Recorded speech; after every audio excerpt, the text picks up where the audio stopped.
WLNS is here for you with 6 News at 11. A new state legislature has been seated, and both sides are already trying to pass controversial new legislation. It's our top story at 11.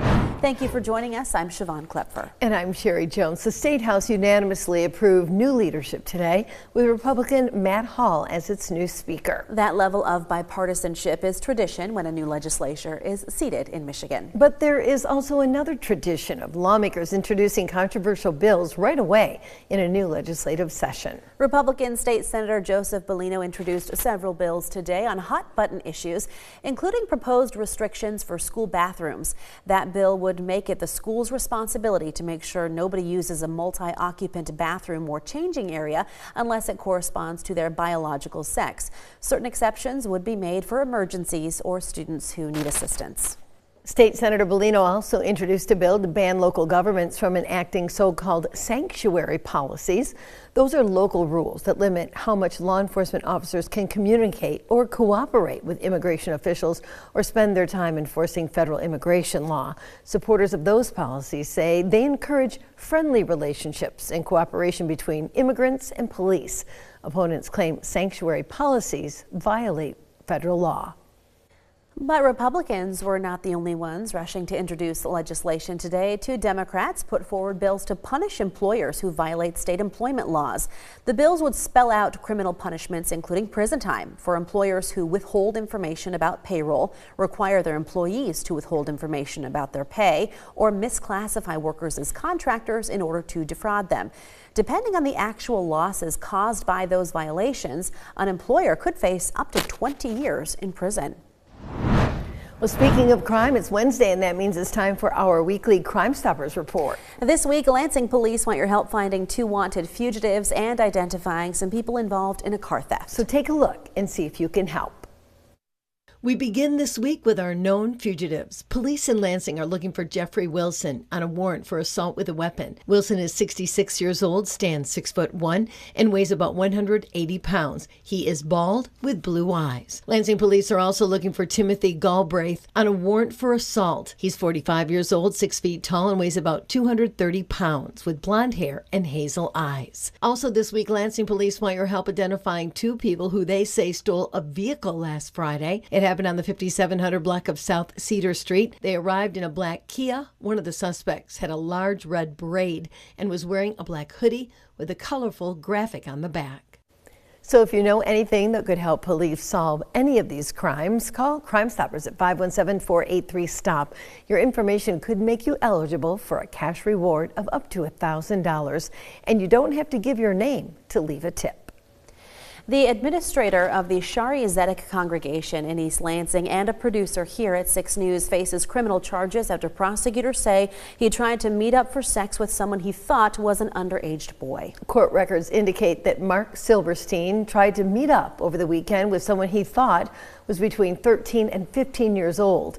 Eaton County prosecutor Doug Lloyd says the teen turned out to be a decoy, and it was an investigator who had been communicating with him the whole time. Silverstein was formally charged on Monday with 3 felonies, including attempted 3rd-degree criminal sexual conduct, accosting a minor for immoral purposes, and using a computer to commit a crime. He posted bond, so he is not behind bars, and he has been suspended from his duties here at the station.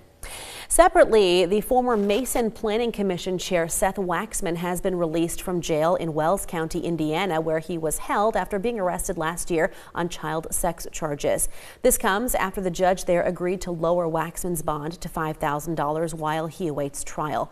Waxman is accused of driving 165 miles from Mason to Bluffton, Indiana, to have sex with a 13-year-old girl who turned out to be a decoy online. He's charged with felonies including soliciting a minor for sex. Police are investigating after 2 dogs were found tied up and abandoned at the DeWitt Township Fire Department today. And they want to hear from anyone who can help identify them. So take a look. Now, according to the Clinton County Sheriff's Office, both of the dogs are male and have not been neutered.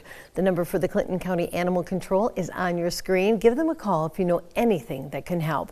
And if you have a pet that you cannot care for and you'd like to surrender, do not leave it tied up outside, even in a safe area. Contact Animal Control or your local animal shelter for help. Thousands of firefighters are working to contain the wildfires near Los Angeles tonight. At least 5 people have been killed. More than 1,600 homes and businesses have been destroyed. Yeah, Ashley Sharp has the very latest. The deadly Eaton fire ripped through the Altadena Senior Center north of Pasadena, where residents had to evacuate before flames swept through. As wildfires engulf large parts of Los Angeles County, entire neighborhoods along the Pacific Coast and inland have burned to the ground. Please, we need your prayers. We need your thoughts of healing. First reported a day ago, the Eaton fire quickly exploded into an inferno, forcing tens of thousands of people to flee to safety. In Pacific Palisades, the most destructive fire in Los Angeles history is burning out of control. We're absolutely not out of danger yet. Very little has been spared. Home after home, on street after street, lay in ruins. It's going to take a lot of effort and a lot of time, but I love Pacific Palisades, and I really trust in my home to come back together and rebuild. Unusually dry January weather and hurricane-force gusts from the Santa Ana winds fueled this fire's catastrophic growth. The Los Angeles area is in one of its worst dry stretches in nearly 150 years. All the hillsides and the fuels and the brush are very susceptible to a spark right now, and we're seeing explosive fire grow. We are systematically battling these historic conditions to the best of our ability. Dale Short, who is 91, says he lost his Pasadena home of 6 decades. It's my whole life. Everything was in there. Wednesday night, a new fire broke out in the Hollywood Hills area of Los Angeles. The city's mayor, Karen Bass, warned that more people may receive orders to evacuate in the hours ahead. In that event, she urged them to leave their homes immediately. Ashley Sharp, CBS News, Pasadena, California. From Storm Tracker 6, this is Weather First, sponsored by Auto Owners Insurance. Simple human sense. Our cold temperatures are going to continue, and now we turn our attention towards a storm system later this week, which promises to bring a couple of inches of snow to mid-Michigan. Our snow potential lake effect will be in full gear over the next 6 days, so along the lake shore, expect some heavy snowfall amounts, moderate amounts, meaning at least 2 or 3 inches here, but this also includes a system Sunday night into Monday, and so that may tack on another inch or 2 of snow as well. We check out Precision Cast Snow. We'll take you through that Friday system. It's not a huge snow force, but then again, we have been a little bit below average on snowfall. So general 1 to 2 inches. Some spots, especially southern mid-Michigan, could pick up as much as 3 inches of accumulation. Again, not huge, but it will come during the afternoon commute on Friday. Our high temperature trend shows warmer weather building in by early next week, 29 degrees. Then we're back in the low 20s on Tuesday. We'll have a shot at 30 late next week, but the overall trend of colder than average weather will continue. Our satellite and radar tonight, lake effect snow to our southwest. It has shut off finally to the north with clearing skies at least across portions of lower Michigan. As we look at the forecast models through tomorrow morning, quiet weather at 7 o'clock. Some question marks is how much sunshine will we get tomorrow, because we could break into full sunshine if this low cloud deck will break apart. But we are watching this cold front to our west. That's our main weather player.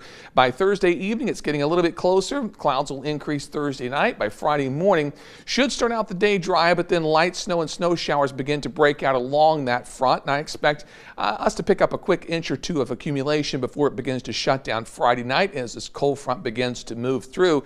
On the southern end of this system, there's going to be another area of low pressure, and that's going to bring a lot of snow to some of the deep southern states, Georgia, Arkansas to the east into South and North Carolina, and perhaps even an ice storm across portions of Georgia, North and South Carolina.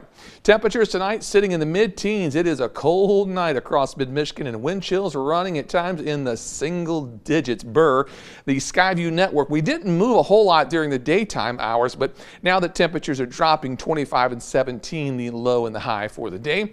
Wind gust up to 15 miles per hour on the McLaren cam. Grand Ledge cam, we've gotten rid of the snow showers. Temperature down to 16 degrees. High today was up to 24, well below normal and below freezing. Tonight in Jackson, temperatures now dropped to 19 degrees. That is the low for the day. This afternoon's high was up to 24 degrees, while in Hillsdale, we've got temperatures in the low 20s after a high today of 24 and a peak wind of 14 miles per hour. For tonight, expect low temperatures near 10 as clouds continue to decrease. By tomorrow morning, temperatures begin to rise a bit. We may see some low cloudiness tomorrow morning through noontime, but hopefully we'll get some sunshine out there tomorrow. Temperatures in the upper 20s. The 6-day forecast on Friday, afternoon light snow and snow showers. A couple flurries left on Saturday. Light snow returns probably after sunset Sunday. That'll last into Monday. Then a third system late Tuesday into Wednesday brings a little more light snow. Next weekend, some snow showers, not a system in the area, but it stays relatively cold except for Friday. That balmy 30 degrees is looking pretty good. We'll take any kind of an increase at this point. I might walk outside without a coat on. If there's sunshine out tomorrow, I will. All right, thanks, David. Well, coming up on 6 News at 11, the narrow margins on Capitol Hill could tap the brakes on the next Trump administration. We'll take a closer look